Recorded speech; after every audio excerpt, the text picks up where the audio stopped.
말씀 보도록 하겠습니다. 야고보서 5장입니다. 야고보서 5장 13절에서 18절까지 말씀 보도록 하겠습니다. 야고보서 5장 13절에서 18절 같이 제가 먼저 13절 읽고 14절 여러분들이 읽고 교독하면서 18절은 같이 읽도록 하겠습니다. 13절입니다. 너희 중에 고난당하는 자가 있느냐? 그는 기도할 것이요 즐거워하는 자가 있느냐? 그는 찬송할지니라. 너희 중에 변드는 자가 있느냐? 장로들을 청할 것이요 주의 이름으로 기름을 바르며 그를 위하여 기도할지니라. 믿음의 기도는 병든 자를 구원하리니 주께서 그를 일으키시리라. 혹시 죄를 범하였을지라도 사하심을 받으리라.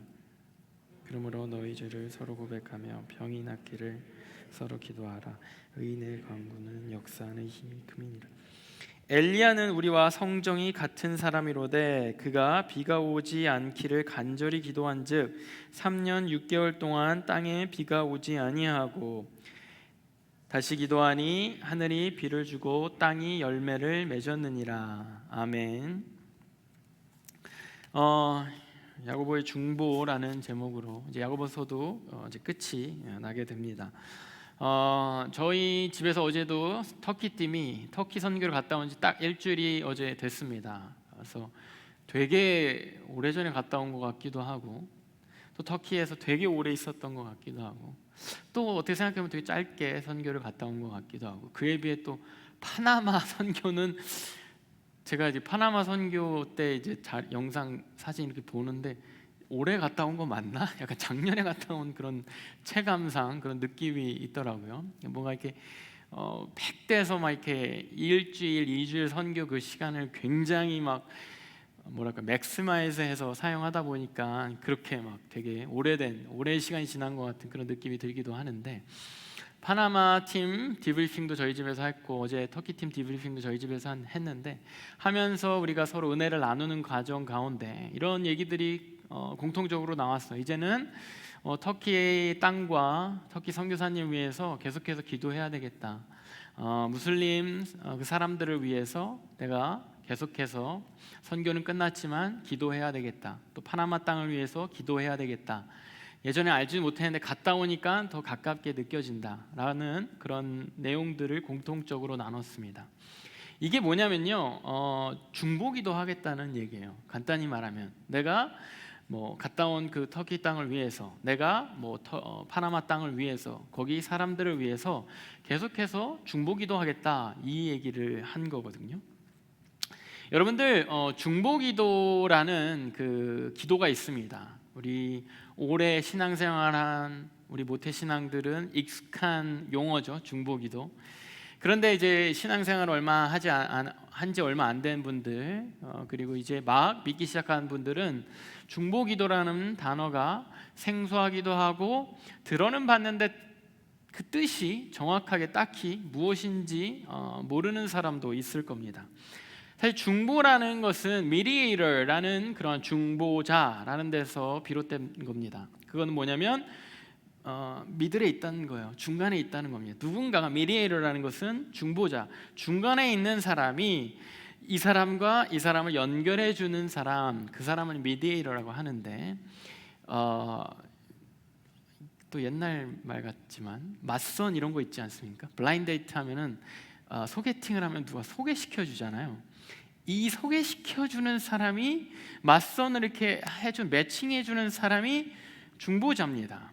요즘은 이제 앱이 중보를 해주죠. 커피 미츠 베이고 뭐 이런 거나 여러분들 뭐 가입 다 돼 있잖아요, 그죠? 뭐 그런 거 뭐 이렇게 또 뭐 있습니까? 이런 앱이 요즘은 중보자가 되어서 이 사람과 이 사람을 막 연결시켜주고 한국은 진짜로 그렇게 결혼한 사람이 되게 퍼센티지가 점점 높아지고 있다라고 하는데 뭐 결혼의 경우엔 그렇습니다만은 이 기독교에서 신앙에 있어서 우리와 하나님을 사실 중보해 주는 것은 예수님밖에 없습니다. 예수님 통해서 우리가 하나님한테 비로소 하나님께로 나아갈 수 있고 깨어졌던 그 관계가 회복될 수 있는 것이죠. 그래서 사실 중보자는 사실 예수님만 해당되는 겁니다. 그런데 그러기 때문에 사실은 중보기도, 우리 사실 중보기도라는 것은 그 예수님처럼 우리가 다른 사람의 어떠한 문제, 이슈, 기도 제목들을 가지고 하나님께 나아갈 때 이 중보기도라는 말을 통용해서 쓰거든요. 그래서 누군가 남을 위해서, 누군가 다른 이슈를 위해서, 지금 예를 들어서 허리케인이 왔다면 허리케인으로 누군가가 피해받지 않게 해주세요 라고 이렇게 기도하는 것도 우리는 중보기도라고 통용해서 씁니다. 그런데 아까 말했듯이 이제 중보자는 예수님밖에 없으니까 이거 용어를 바꿔야 된다 뭐 이런 얘기도 있습니다. 중보기도 하지 말고 중보기도는 예수님밖에 할 수 없다. 우리를 구원으로 인도하시는 그 중간자의 역할로서 기도하시는 중보기도는 예수님밖에 할 수 없다라고 해서 뭐 도고기도, 아니면은 우리가 기도하는 그거는 축복기도, 아니면 협심기도, 아니면은 뭐 이렇게 용어를 바꿔야 된다 이런 얘기도 있는데, 그냥 이게 우리가 누군가를 위해서 기도하는 그것을 중보기도라고 통용하고 있고 저희 교회도 그렇게 쓰고 있고 우리도 그렇게 씁시다. 일단은 우리가 그렇게 용어를 정리하도록 하겠습니다. 그래서 중보기도라는 것은 나 말고 또 나의 직계 가족, 우리 엄마, 내 동생, 우리 아버지, 뭐 이렇게 나의 직계, 나의 그래도 가까운 친척, 뭐 이렇게 나와 관계된 사람이 아닌 완전히 다른 사람, 완전히 나랑 이렇게 크게 관계없는 사람들을 위해서 기도해주는 그러한 기도, 영어로는 intercessory라고 하죠. intercessory prayer라고 하는데, 이게 누군가를 위해서 대신 빌어주는, 누군가를 위해서 대신 기도해주는 거, 이것을 중보기도라고 합니다. 이 용어 정리를 하고 오늘 우리가 야고보서를 통해서 중보기도에 대해서 배우고자 하는 겁니다. 보고자 하는 겁니다. 그리고 야고보서를 통해서 계속해서 우리가 항상 뭐 자연스럽게 썼던 그 신앙의 용어들이나 그 의미들을 야고보서는 한 번 더 항상 태클하죠. 그 본질적인 의미를 찾죠. 오늘은 중보기도의 그 본질적인 의미, 그것을 찾고자 하는 겁니다. 저는 별로 관심이 없는데요. 중보기도에 별로 관심이 없고 그냥 저 기도 생활하기도 조금 별로 벅찬데요 라고 생각하시는 분들도 좀만 참고 한번 말씀을 들어보고 그 안에서 여러분들을 향한 또 하나님의 기도에 대한 내용을 좀 찾아보기를 원합니다. 그래서 오늘 중보기도를 보고자 하는데, 오늘 본문에서 세 가지를 통해서, 한 세 가지 포인트를 통해서 중보기도는 무엇이지? 중보기도는 어떻게 해야 하지? 그것을 왜 해야 되지까지 한번 보고자 하는 겁니다.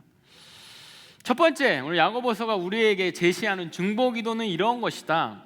첫 번째, 중보기도는요, 서로의 상태를 위한 중보기도입니다. 우리는 서로의 상태에 대한 중보기도를 해야 한다라고 야고보서가 말하고 있습니다. 본문 13절이 이렇게 처음 시작하죠. 너희 중에 고난당하는 자가 있느냐? 그는 기도할 것이요 즐거워하는 자가 있느냐? 그는 찬송할지니라. 너희 중에 고난당하는 자가 있느냐? 그는 기도할 것이요 즐거워하는 자가 있느냐? 그는 찬송할지니라.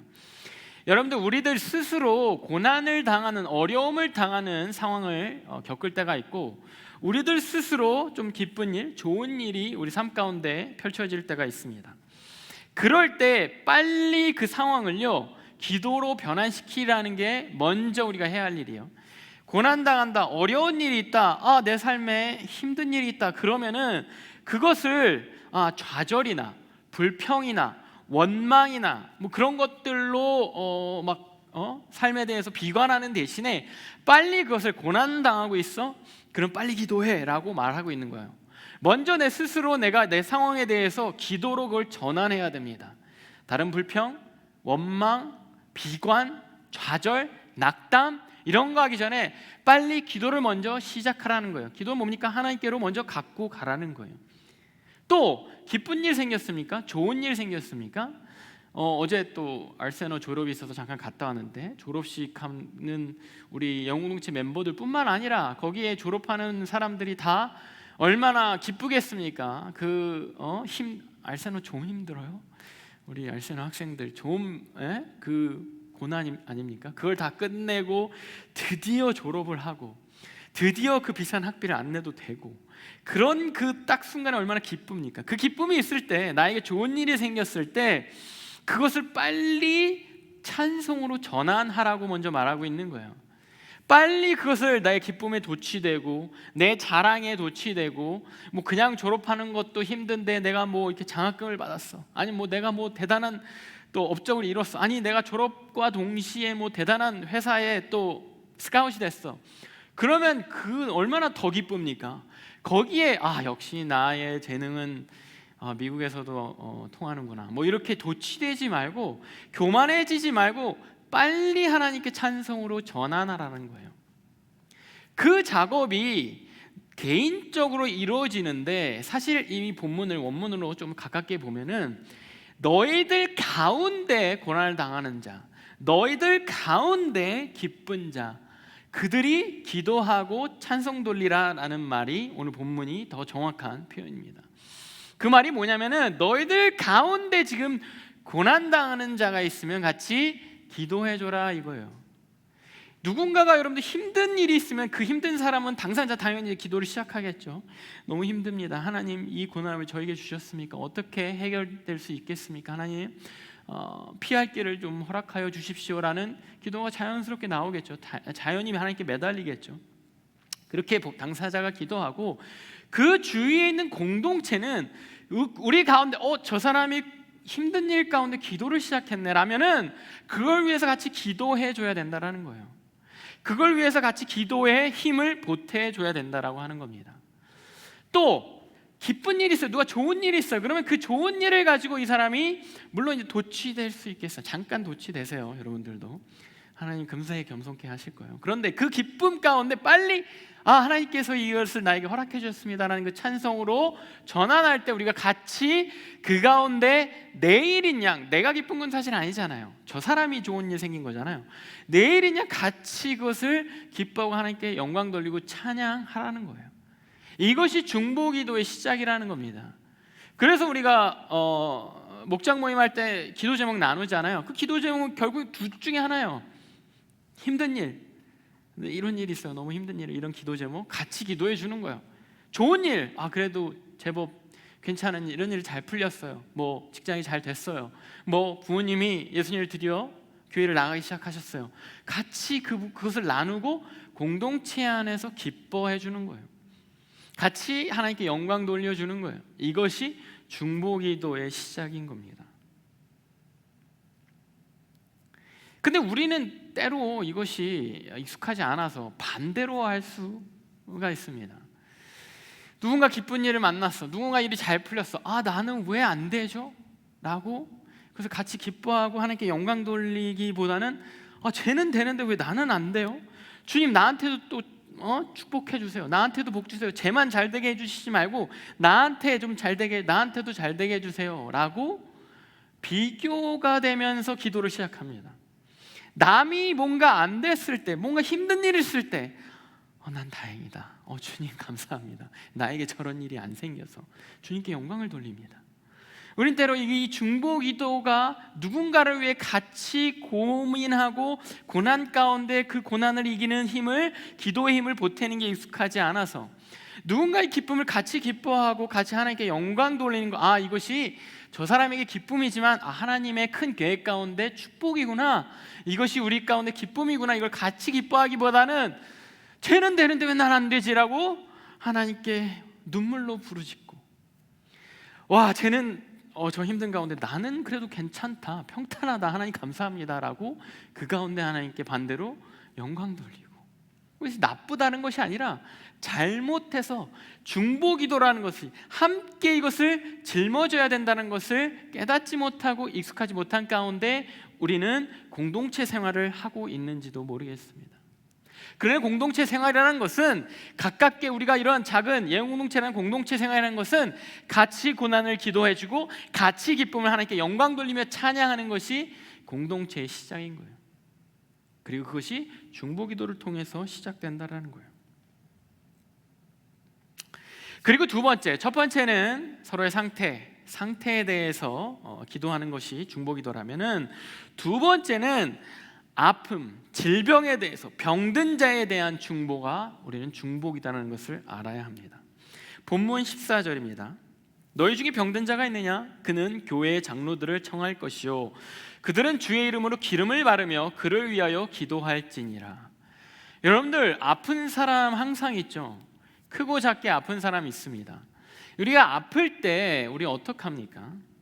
아플 때 이 본문에서 제안하는 건 뭐냐면요, 기름을 바르고 기도해줘라 라는 것을 두 가지로 명확하게 말해주고 있습니다. 기름을 바르고 기도해줘라. 여기서 기름을 바르라는 것은 두 가지 의미가 있겠지만 굳이 가까운 쪽을 좀 말하자면은 그 당시에 행해졌던 치료의 방법 중에 하나인 거예요. 기름을 바르는 거, 아팠을 때 기름을 바르는 거, 아픈 상처에 기름을 바르는 거는 거기에 사실 고대 시대에 뭐 이렇다 할 의학이 없지 않았겠습니까? 의학이 있다고 해도 귀족이나 되게 이제 어떤 신분이나 그런 위치, 어떤 재력 이런 것들 때문에, 이런 것들 덕분에 그 혜택을 받았지, 일반 평민들은 기름을 바르는 거예요. 우리 한국으로 치면 된장을 바르는 겁니다. 그러니까 그런 가장 퓨어하고 귀한, 그리고 어떤 뭐 소독에 그나마 효과가 있을 법한 그 기름을 바름으로써 할 수 있는 최소한의 의료 행위를 하는 거예요. 그리고 그 이후에 기도하라는 겁니다. 그래서 할 수 있는 주어진 허락된 의료 행위와 하나님께 그것을 같이, 그 병을 같이 가지고 나아가서 기도하는 거, 이것을 꼭 하라고 하는 거예요. 되게 구체적인 방법을 말해주고 있는 겁니다. 우리가 병들었을 때, 여러분들 아플 때요, 그냥 둘 중 하나죠. 끙끙대거나 조용히 병원을 가거나, 그죠? 병원을 찾는 기도 제목은 많이 올라옵니다. 이렇게 목장 이렇게 거기에서 병원을 찾아주세요, 좋은 치과를 알려주세요, 이렇게 목장 기도 제목에 올라오는데, 아니 그게 아니라 이가 아프면 그 이 아픈 거에 대해서 우리는 영적인 리더에게 기도 부탁을 해야 된다라는 거예요. 뭐 제가 이렇게 신령한 힘은 없거든요. 사실 제가 이렇게 병 고침의 은사를 위해 기도하고는 있지만 아직까지는 조짐이 아직 없어요. 그럼에도 불구하고 영적인 리더에게 이것 좀 아픈 것을 놓고 좀 기도해 주세요라고 기도 부탁을 하라는 겁니다. 여러분들 목자들, 제가 보기에 아직까지 또 병 고침의 은사를 받은 목자들이 아직 없어요. 그렇게 신령한 성령이 이렇게 대단히 뛰어난 목자는 없는데, 그럼에도 불구하고 영적인 리더는 목자에게 그 부탁하라는 거예요. 본문에서는 장로들에게 그것을 얘기하라는 거거든요. 교회의 리더들입니다. 장로, 우리 공동체 리더에게 부탁하라는 거예요. 왜? 그 사람이 대단한 게 아니라, 제가 대단한 게 아니라 그 기도의 힘, 하늘로부터는 영적인 그 질서에 의해서 그 기도의 힘이 의미가 있다라는 거예요. 왜? 우리의 치료는, 병의 치료는, 내가 갖고 있는 병의 치료는, 하다못해 감기의 치료는 그냥 의료적으로 내 증상이 낫는 게 아니라 본질적으로 그 치료의 키를 치료자이신 하나님이 갖고 있다라는 것 때문이에요. 내가 병으로부터 자유함 받는 거, 내가 병으로부터 치료받는 거는 본질적으로 하나님에게 달려있기 때문에 그렇습니다. 신비주의를 말하는 것이 아니에요. 기름을 바르고 물론 상징적인 기름을 바르고 이런 행위를 할 수 있습니다. 그런 게 어디까지나 상징적인 것이고, 그 신비주의로 병원 안 가고 기도로만, 전도사님 나을 때까지 병원 안 갑니다, 나을 때까지 금식합니다, 이렇게 그냥 무턱대고 하라는 것이 아니라, 당시에 기름 바르는 것 같은 의술을 하되 나의 병의 궁극적인 근본적인 치료는 하나님에게 있다라는 것에 더 의지하라는 거예요.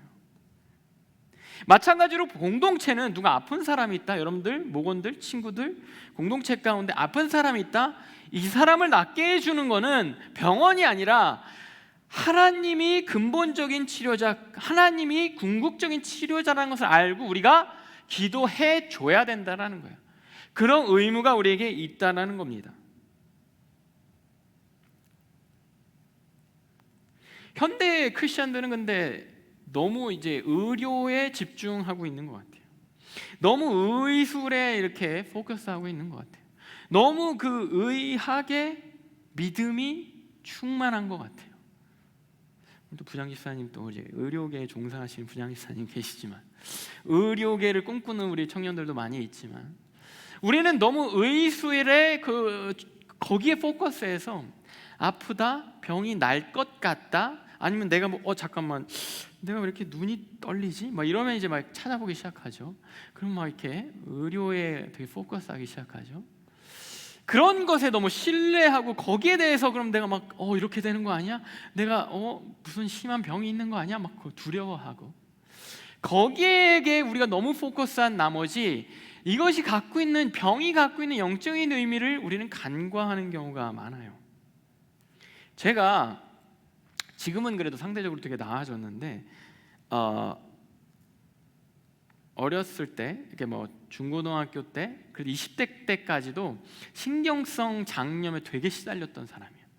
그러니까 학생 때는 1년에 한 번 정도는 실려갔어요. 그냥 앰뷸런스에 실려가서 너 막 죽을 것 같은데 막 어떻게 할 수가 없는 거예요. 부모님도 뭐 어떻게 할 수가 없는 거예요. 밤새 막 떼굴떼굴 굴르고. 그래서 앰뷸런스에 막 실려가 1년에 한 번 정도 실려가고 그 외에는 막 굴르다가 좀 낫고 뭐 괴롭다가 좀 낫고 그래가지고 막 그거에 대한 트라우마가 막 있어요. 좀 아플 것 같으면 막 그냥 막 더 막 뭐랄까 온몸에 신경이 막 곤두서고 막 장이 안 좋고 막 그러니까 막 거기에 대한 트라우마도 있고. 그래서 뭐 20대 때 선교 가면은 선교 기도 제목이 항상 그거였어요. 가서 장 트러블이 없게 해주세요를 이제 기도 제목으로 뭐 이렇게 주고 저 후원해 주신 사람들한테 주고 그렇게 선교를 떠났던 매번 그렇게 떠났던 기억이 있습니다. 담임 목사님이 잘 아세요. 제 청년 때 담당 사역자분이니까 제 기도 제목을 항상 아세요. 요즘도 물어보세요. 요즘은 괜찮아요? 양전사? 그러면서 약간 반 놀리듯이 그럴 정도로 막 되게 그렇게 막 자주 아팠는데 병원에 가면 진단을 해도 진찰을 해도 뭐가 없어요. 사실은 내시경을 해도 정상입니다. 그냥 신경성이래요.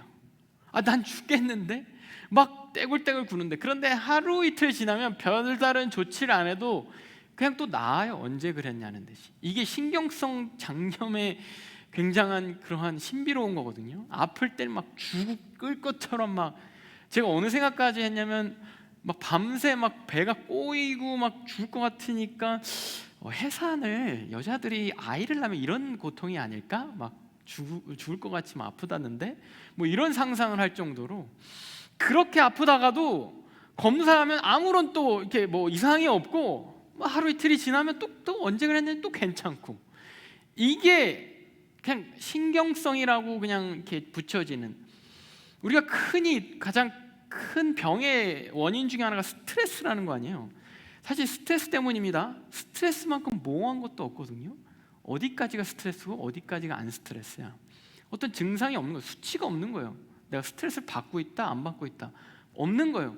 그렇지만 그것이 우리에게 병을 줍니다. 제가 지난 파나마 선교 갔다 와서도 오는 비행기에서부터 막 갑자기 이제 아프기 시작하더라고요. 이제 긴장을 하고 있다가 긴장이 풀어지면서 그 스트레스가 갖고 있는 그 하중이 이렇게 확 몸으로 오는 거겠죠. 그래서 며칠 되게 아팠는데 그런 것처럼 의학도 이렇게 해명할 수 없는 설명할 수 없는 그 무엇인가가 있는 거예요. 정신적인 건 더합니다. 우리는 너무 거기에 집중하는데 그 안에 있는 근본적으로 해결돼야 되는 그 영적인 무언가에 대해서 자꾸 간과하고 있는 거예요. 제가 장이 되게 괜찮거든요. 제가 믿거나 여러분 안 믿어도 좋은데 신앙이 하나님에 대한 믿음이 되게 20대 이후에 하나님에 대한 믿음이 성장하면서 그러한 부분이 되게 편안해지고 되게 나았어요. 이거 되게 신비주의로 여러분들 되게 이상하게 생각할 수 있는데 제 개인적인 간증이 그렇습니다. 우리 설명할 수는 없지만 우리 질환, 우리 병 그 너머에 있는 우리 몸, 플래시, 우리 살, 우리의 육체 너머에 있는 정신적인 부분, 영적인 부분이 우리의 질병, 우리의 병을 담당하고 있는 거예요.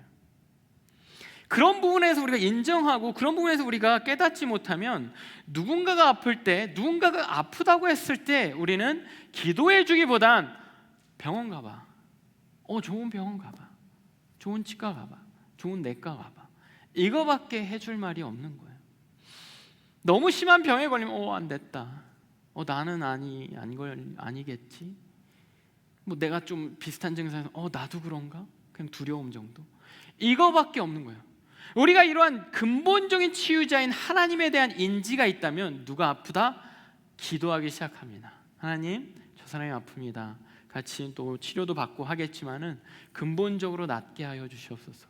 근본적으로 치유받게 하여 주시옵소서. 하나님이 치유자이신 하나님께서 치유의 손길을 얹어 주시옵소서. 이러한 기도를 할 수 있다라는 거예요. 이것이 우리 공동체 안에 이것이 서로를 위해 기도해주고 기도를 받는 것이 자연스러워져야 하는 겁니다.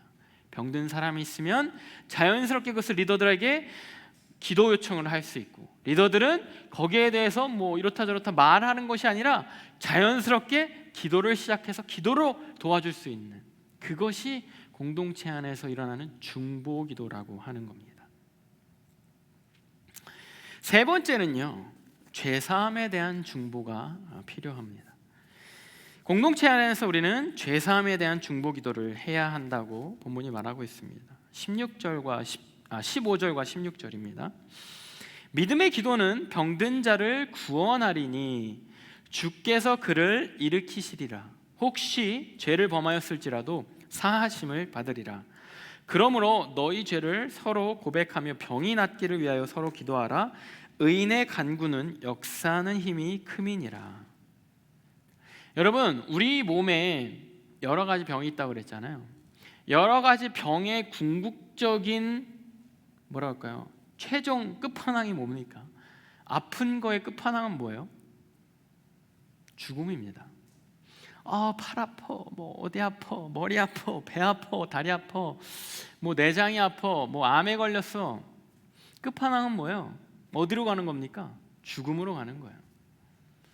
이 죽음이 모든 질병의 뭐랄까요?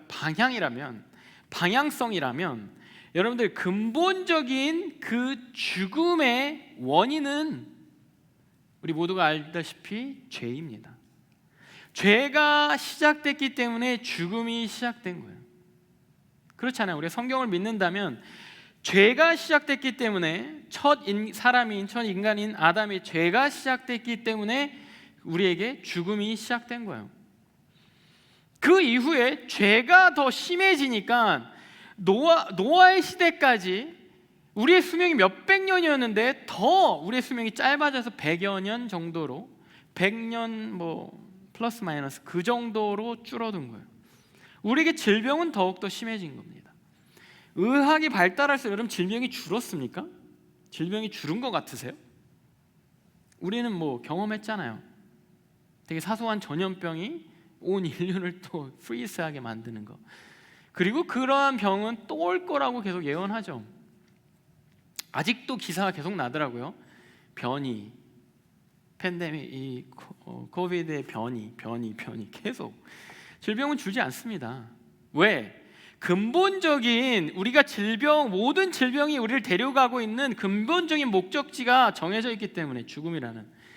그리고 그 목적지가 있게 한 그 원인이 우리 안에 존재하기 때문에 죄. 사실 우리가 그 근본적인 치료를 위해서 기도하는 거는 따지고 보면 결국에는 죄의 해결에 달려 있는 거예요. 그래서 모든 치료의 가장 핵심적인 결과는 죄사함인 거예요. 죄의 문제의 해결인 거예요. 우리는 누군가의 그러한 근본적인 치료를, 아까 우리가 질병에 대해서 기도하잖아요. 그 병, 그 현상, 그 당장의 질병에 대해서 우리는 기도합니다. 그러나 더 나아가서 우리는 근본적인 그 병의 치료, 우리 모두의 병의 치료에 대해서 기도해야 한다는 거예요. 누군가의 근본적인 치료, 누군가의 근본적인 죄사함, 구원을 놓고 우리는 기도해 줘야 된다는 거예요. 본문에 보니까 서로 죄를 고백하며 기도하라 그랬어요. 미안해 호령 형제. 또 호령 형제가 맨 앞에 앉았네요. 호령 형제가 아플 때 호령 형제의 그 아픔, 죄를 위해서 기도하죠. 감기에 걸렸나요? 감기를 놓고 기도합니다. 그 가운데 계속해서 기도하는 가운데 심지어 호령 형제의 죄까지도, 회개하는 것까지도 우리는 나아가는 거예요. 기도가. 호령 형제가 아픈데 거기서 끝납니까? 제 죄까지 같이 기도해주면서 나의 죄도 같이 회개하면서 서로 기도해주고 기도를 받는 거예요. 이것이 공동체가 하는 기도 생활인 거예요.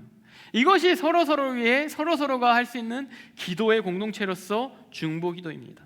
서로의 죄를 고백하고 서로의 회개를 응원하고 서로의 죄가 차지했던 그 자리를, 죄를 걷어내고 그 자리를 그리스도가 그 자리를 채우시도록, 그리스도가 그 자리에 자리하실 수 있도록 그것을 격려하고 축복해 주는 거예요. 그리스도의 사랑이 저 친구의 삶에, 호래 형제의 삶에 제가 그득했는데, 어제까지만 해도 죄가 그득했는데 오늘부터는 그리스도의 사랑이 가득할 수 있도록 그것을 위해 기도하는 것이 우리 중보기도에 나아가는 방향성인 거예요. 그렇게 서로 죄를 고백하고, 그렇게 서로 죄를 고백함으로 회개하고, 그렇게 서로 회개함 가운데 그리스도의 사랑이, 그리스도의 임재가 서로의 삶 가운데 들어오는 것이 많아지는 공동체를 우리는 부흥하는 공동체라고 그래요. 숫자가 많아지는 게 부흥이 아니에요. 수적인 부흥은 그냥 수가 많아지는 거, 그냥 흥왕인 거예요. 그냥 번성인 거예요. 그러나 진정한 의미의 부흥은 우리의 영적으로 다시 살아나는 거예요. 영적으로 근본적으로 치료받는 거예요. 영적으로 근본적인 죄의 문제를 계속해서 해결함 받는 거예요. 그것이 우리의 중보기도의 목적이라는 겁니다. 이 공동체가 부흥할 수 있도록.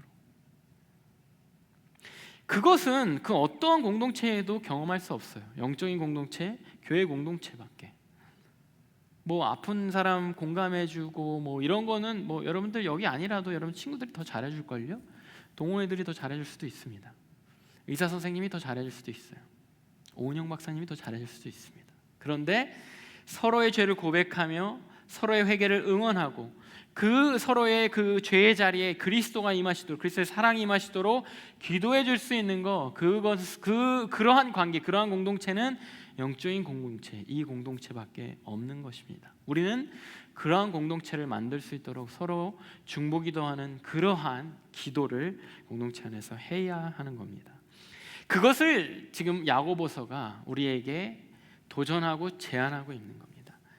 중보기도를 하세요라고 상당히 제너럴한, 브로드한 그러한 제안을 우리에게 하는 것이 아니라, 여러분들의 처지를 있는 그대로 고난받고 있습니까? 괴로워하면서 기도하세요. 그리고 그걸 본 사람들은 기도해 주세요. 기쁩니까? 그 기쁨을 하나님께 영광 돌리세요. 그걸 본 사람들은 함께 기뻐하며 함께 하나님께 영광 돌리세요. 아픕니까?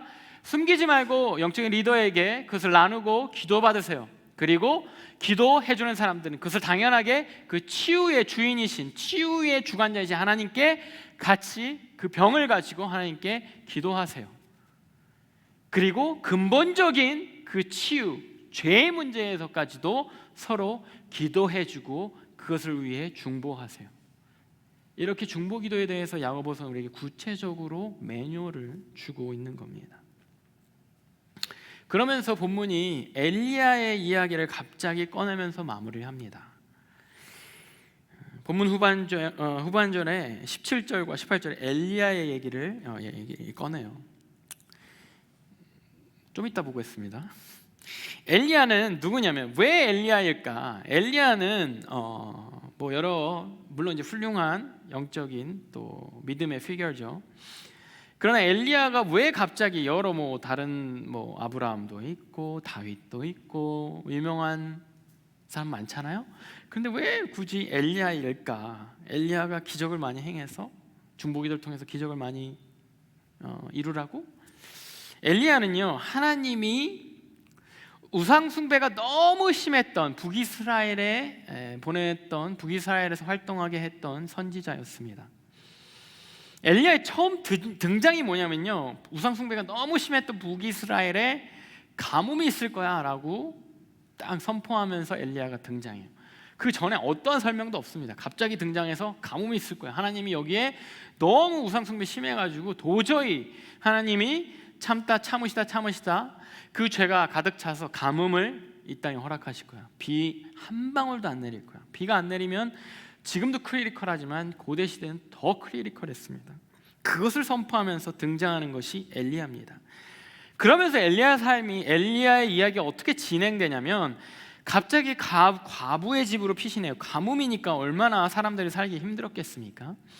게다가 과부는 더 가난한, 더 생계를, 가뭄과 같은 극한 상황의 생계를 유지하기 힘든 그러한 계층이에요. 그 과부의 집에 가서 처음 한 일이 이 과부의 집에 음식이 먹을 것이 끊어지지 않는 그러한 기도, 그러한 기도의 응답이 엘리야의 처음 삶의 기적입니다. 그리고 또 어떤 일이 일어나냐면 그 과부의 아들이 그 와중에 또 죽어요. 그 죽은 아들을 또 기도하면서 살려냅니다.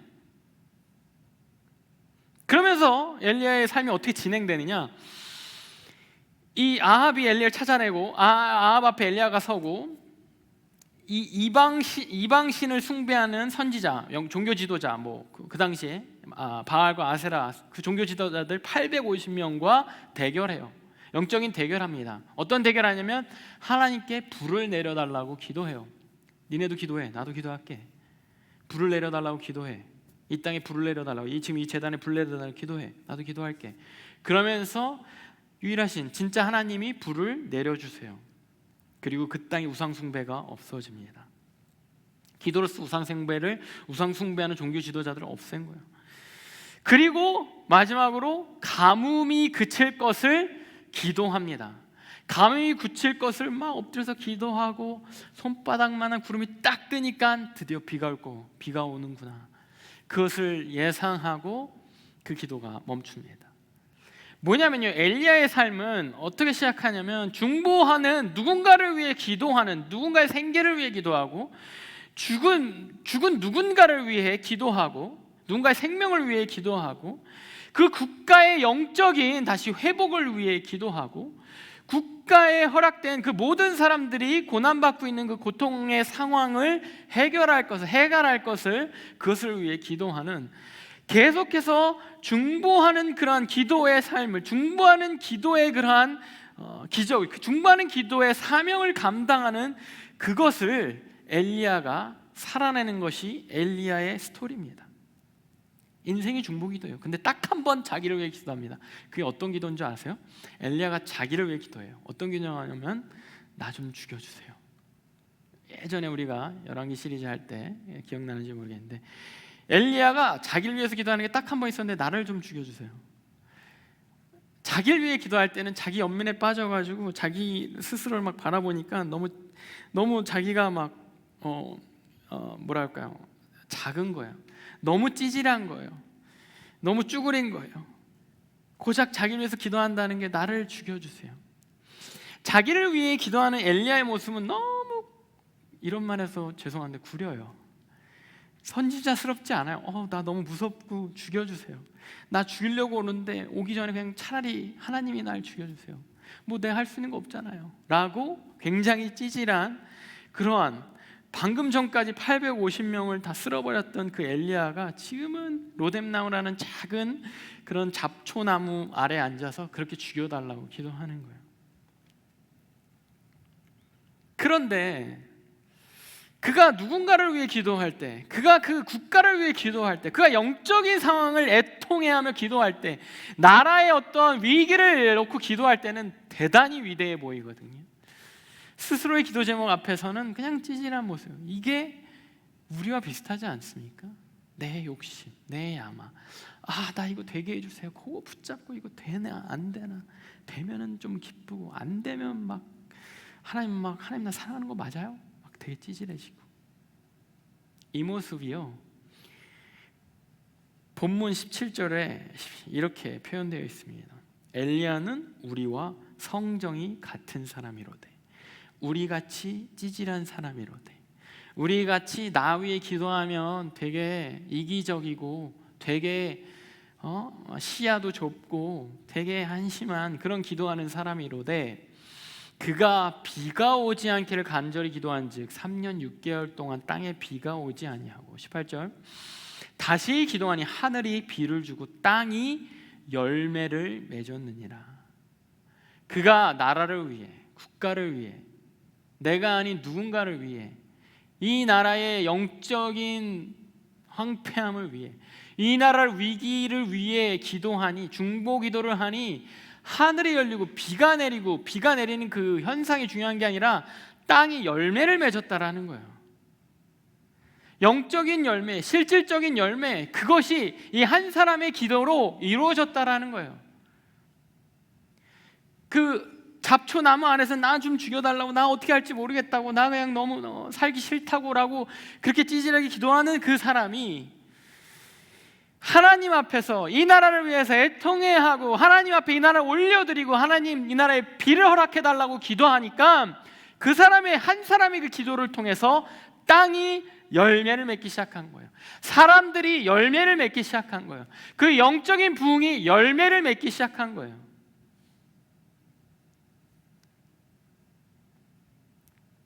여러분들, 우리가 우리의 삶을 통해서, 삶을 위해서, 나의 기도 제목을 위해서 기도할 수 있습니다. 기도하셔야 합니다. 어떠한 기도 제목도 주님 앞에 갖고 나오라고 하셨어요. 근데 그거 다 들어주시려고 갖고 나오라고 하신 거 아니에요. 우리가 하나님 앞에 나의 기도 제목 모든 것을 갖고 나아가는 것은 그 하나님이 누구인지 하나님과 대화를 시작하기 위해, 그 대화를 하기 위해 우리는 기도를 하는 거예요. 여러분, 그 어떠한 종교도 중보기도가 없는 거 아세요? 기독교 말고 그 어떠한 종교도 중보기도가 없어요. 남을 위해 기도하지 않습니다. 우리가 터키에 가는데, 터키는 이슬람 국가잖아요. 하루 5번 기도합니다. 대단한 사람들이에요. 정신 차려야 돼요. 우리 한 번도 안 하잖아요. 하루 5번 정해진 시간에 기도하는데 자기 구원, 자기 죄 위해서 기도해요. 많이 익스팬드돼서 기도하면 자기 가족 정도? 절대 지구 반대편에 있는 사람 위해서 기도하지 않아요. 누군가가 무슬림이 되기를 위해서 중보기도하지 않아요. 기독교만 하나님 앞에 되게 내가 알지도 못하는 사람, 여러분 터키에 있는 사람 만나보셨어요? 터키 갔던 선교팀 말고 안 만나봤잖아요. 그래도 우린 기도하잖아요. 중보기도 하잖아요. 알지도 못하는 사람 위해서 이렇게 기도해 주잖아요. 별로 관심도 없었지만, 인간적으로는 사랑하지 않지만 그 사람의 죄사함을 위해서 우린 기도하잖아요. 이렇게 기도하는 거는 우리가 하나님과 대화하고 하나님과 친해질 때 하나님 마음을 알기 시작해서 기도하는 거거든요. 내가 나를 위해 기도할 때는 우리의 기도는 한계가 있어요. 찌질합니다. 나밖에 몰라요. 이기적일 수밖에 없어요. 나의 야망에 갇힐 수밖에 없습니다. 나의 욕심에 매몰될 수밖에 없어요. 그냥 내 가족이 잘 되기만을 바랄 수밖에 없어요. 내 가족 중심으로 되게 보호 본능, 디펜시브해질 수밖에 없어요. 그런데 내가 열방을 품고 나라를 품고 누군가 내가 알지도 못하는 사람을 품고 그 사람을 위해, 그 나라를 위해, 그 영적인 것들을 위해 기도하기 시작할 때 나는 아직 찌질해도, 나는 아직 그대로여도 나의 기도가 그 땅에 비를 내리고 그 땅에 열매를 맺게 한다라는 거예요. 내가 위대해서가 아니라, 여러분들이 위대하고 대단해서가 아니라 그것이 중보기도가 갖고 있는 힘이라는 거예요. 엘리야가 되게 대단하고 대단하죠. 대단한 사람이라서가 아니라 우리랑 같이 성정이 같은, 우리랑 별반 다르지 않는, 여러분들은 안 찌질하다 계속 찌질하다고 해서 좀 기분이 나쁜가요? 우리와 별반 다르지 않는 찌질함을 갖고 있는 그 사람이 국가를 품으니까, 영적인 걸 품으니까, 누군가의 생계를 품으니까, 누군가의 생명을 품으니까 위대한 기적을 하나님이 허락해 주시더라. 그 기도는 위대하더라. 그 기도는 열매를 맺더라. 열매가 뭐야? 씨앗을 갖고 있는, 생명을 갖고 있는 것을 잉태하더라. 하나님의 마음을 공감하고 동참한 그 믿음의 선조들은 다 이러한 기도를 하는 것을 성경에서 보여줍니다. 대표적으로 창세기 18장에 아브라함의 기도가 나오죠. 23절에서 24절. 아브라함이 가까이 나아가 이르되 주께서 의인을 악인과 함께 멸하시나이까? 그 성 중에 의인 50명이 있을지라도 주께서 그것을 멸하시고 그 50 의인을 위하여 용서하지 아니하시리까?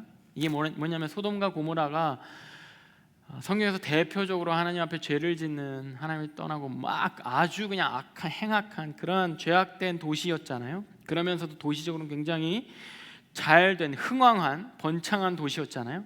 그 도시에 하나님이 심판을 내리려고 하세요. 그 심판 내리시는 하나님 붙잡고, 하나님, 저 사람들 중에 50명 하나님 믿는 사람 있으면, 죄 안 짓고 하나님 앞에 엎드린 사람 있으면 저 도시 좀 살려주시면 안 돼요? 용서해 주시면 안 돼요? 그거 하나님하고 딜하는 기도예요. 50명, 45명, 40명, 25명, 20명, 10명. 같은 창세기 18장 32절 어디까지 가냐면 32절. 아브라함이 또 이르시되 주는 노하지 마옵소서. 내가 이번만 더 아뢰리이다. 거기서 10명, 10명 찾으시면 어찌하려시니까 이르시되 내가 10명, 10명으로 말미암아 멸하지 아니하니라. 이게 뭐냐면 하나님은 심판하는데 하나님 마음이 있는 것이 아니라 죄는 심판하셔야 돼요. 공이기 때문에, 정의이기 때문에, 법이기 때문에, 우주의 법이기 때문에. 그래도 10명만 있어도, 저 10만 명 중에 10명만 있어도 나 심판 안 하고 싶어가 하나님 마음이에요. 그 마음을 아브라함이 알고 눈치채고 하나님 10명이라도 있으면 하나님 어떻게 하시겠어요? 50명에서 10명까지 내려온 거야. 무슨 뭐 디스카운트 딜하듯이. 그 아브라함의 기도에 하나님도 맞아, 10명만 있으면 내가 심판 안 하고 싶어. 이게 중보 기도인 거예요. 하나님 마음에 동참하는 거. 하나님, 저 친구가 하나님 저 병에 걸려서 저렇게 괴로워하고 있는데 하나님 낫게 해주세요. 주님, 조금이라도 하나님 뜻에 합하면 조금이라도 저 건강이, 저 친구의 삶 가운데 저 건강이 허락되어진다면 그것이 하나님 뜻이라면 하나님 낫게 하여 주시옵소서. 하나님의 마음은 우리에게 평안이 있는 거고 건강이 하나님 마음에 있는 것 아닙니까? 그럼에도 불구하고 인류 가운데 쌓여있는 죄, 인류 가운데 얽히고 설킨 그 부조리, 인류 가운데 인류가 만들어낸 이 병, 그것 때문에 우리가 병에 시달리고 있는 거 아니에요? 그런 것들 때문에 우리가 고난받고 있는 거 아닙니까? 그런 것들 때문에 우리가 계속 죄짓고 사는 거 아니에요? 회개하지만 또 언제 그랬는데 또 죄짓고. 하나님, 저 사람이 저렇게 죄악 가운데 괴로워하고 있습니다. 빠져나오지 못하고 있어요. 자유치 못하고 있습니다. 하나님 도와주세요. 나도 마찬가지잖아요. 그 기도를 또 받고. 왜 그걸 기도해요? 왜 회개해요? 내가 죄로부터 자유하기를 원하는 하나님의 그 마음을 공감하기 때문에 그래요. 그 마음을 알기 때문에. 죄 졌어? 바로 심판이야. 바로 지옥불이야. 이게 하나님 마음이 아니라 죄로부터 자꾸 죄에 빨려 들어가지 말고 끌려 들어가지 말고 자유해져. 천국으로. 터키 땅에 무슬림, 이슬람을 믿고 있는 그 사람들이 감히 이슬람을 섬겨? 심판이야. 이게 하나님 뜻이겠습니까? 한 사람이라도 가서 그 사람한테 이 복음 예수 그리스도를 전하고 그리스도의 사랑을 알게만 된다면, 네, 예수님 믿겠습니다 라고 선포만 하면 그거 구원하고 싶으신 하나님의 마음, 그게 하나님 마음 아니겠어요? 그걸 공감하는 사람은 가는 거예요. 그걸 공감하는 사람은 못 가더라도 기도하는 거예요. 그게 중보 기도입니다. 하나님의 마음을 알아들이고 공감하고 그 하나님의 뜻에 동참하기 원하는 것. 기도 자체가 여러분들 힘들죠. 기도 생활 힘들죠. 안 하잖아요. 식사기도는 저는 식사기도 정도, 자기 전에 비몽사몽기도 정도 안 하잖아요. 쉽지 않잖아요. 내 기도가 잘 돼야 또 남을 위해서도 기도하지. 뭐 논리적으로 맞습니다만은 오히려 오늘 본문을 여러분에게 전하면서 반대로 여러분들에게 도전 주기 원합니다. 중보 기도부터 시작해 보는 거 어떠세요? 여러분들 개인 기도 안 되잖아요. 누군가를 위해서, 내가 알지도 못하는 그 누군가를 위해서 한번 기도를 시작해 보는 거 어떻습니까? 누군가의 하나님, 청년부가 터키를 갔다 왔다고 하는데, 파나마를 갔다 왔다고 하는데, 뭐 저는 뭐 가보지도 않고 아직도 어디 있는지 모르겠습니다. 터키가 아시아인지 아프리카인지 전 모르겠습니다. 그런데 그 땅에 죽어가는 영혼들 하나님 불쌍히 여겨 주시옵소서 라는 기도가 어쩌면 여러분들 부담스럽지 않게 시작할 수 있는 기도인지도 모르겠습니다. 그런데 기도 자체에 예수 그리스도의 이름에 능력이 있기 때문에, 주님의 이름으로 기도하는 그 기도 자체에 능력이 있기 때문에 여러분들이 그렇게 시작한 다소 어설픈 기도일지라도 그 기도는 비를 내리게 하고 열매를 맺게 하는 기도가 될 줄로 믿습니다. 그러한 중보기도를 시작해보는 그러한 공동체가 되는 영공동체가 되는 저와 여러분들이 되는 되기를 주님의 이름으로 소원하겠습니다.